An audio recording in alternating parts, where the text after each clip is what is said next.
First of all, I would like to welcome you all in my 12th video class of a Standard 10 Physics for the chapter Electricity. In this video class, I am going to discuss about some symbols and Ohm's law. I have already given you a worksheet on symbols of electrical component, but I would like to discuss some symbols so that it may clear to all of you. That's why I have already given here some symbols. Let's see some symbols. This represent, already you are familiar with this symbol. This represents cell. But whenever this one cell is connected with another cell, that is group of cells are whenever connected each other in a series, then it is called battery. So this represents battery. Battery consists of more than one cells in a series. So this is cell and this is battery. One important thing must be noticed that the large vertical line represent positive terminal of the cell and the small vertical line represent the negative terminal of the cell.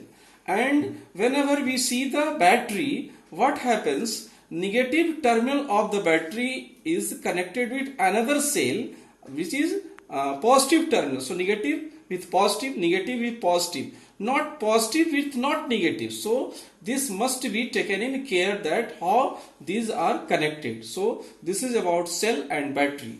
One important thing what I would like to notice, illustrate one, that is this is open circuit. This is open circuit and this is closed circuit.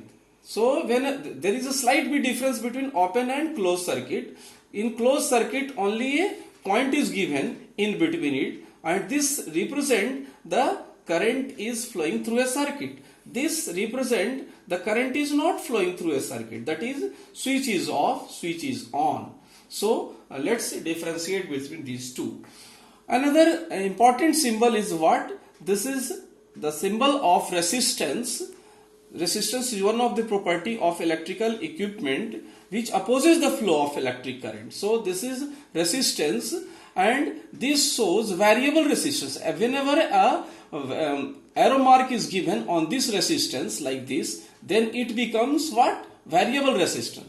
So variable resistance is here. It is also a variable resistance, but it is specifically called as rheostat. RHEOSTAT. So this is rheostat. Both are same, both represent the variable resistance. But what is the function of this variable resistance? The function of variable resistance is to vary the resistance in a circuit so that the current may vary. So the function of rheostat is to vary the electrical current. So this is about rheostat. And see here, this represents ammeter and this represents galvanometer. A means ammeter, but both measures the electric current in a circuit. But what is the difference between ammeter and galvanometer? You can see here. Here in ammeter, positive terminal and negative terminal is already illustrated. But in galvanometer, no positive and negative is seen here. Why? Because in galvanometer, the indicator is in between, in the middle part of the instrument. But in galvanometer, in ammeter, the indicator is towards left hand side of the instrument. So whenever the reading is taking, then what happens? This indicator moves from left to right. But in galvanometer, this indicator either moves towards left to right or right to left. So in both direction, in galvanometer, current can be measured. But in ammeter, current can be measured in only one direction. So this is the basic difference between ammeter and galvanometer. And there are some other differences also which may be studied in the higher classes. Now we are going to discuss about Ohm's law. This is one of the most important law which have been given by scientist Ohm. So what is Ohm's law? I have already given you the note about it. I am simply explaining it. At constant temperature, potential difference V is directly proportional to the electric current flowing through the conductor. That is, potential difference is represented by V, current is represented by I, so V is directly proportional to I.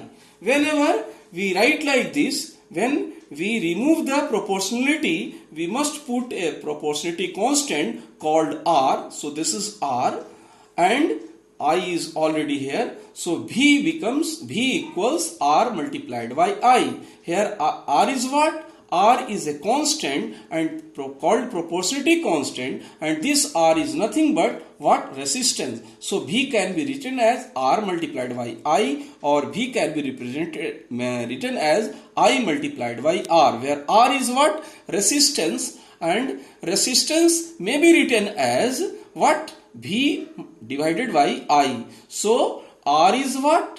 R resistance is equal to the ratio of potential difference divided by ratio of potential difference and electric current.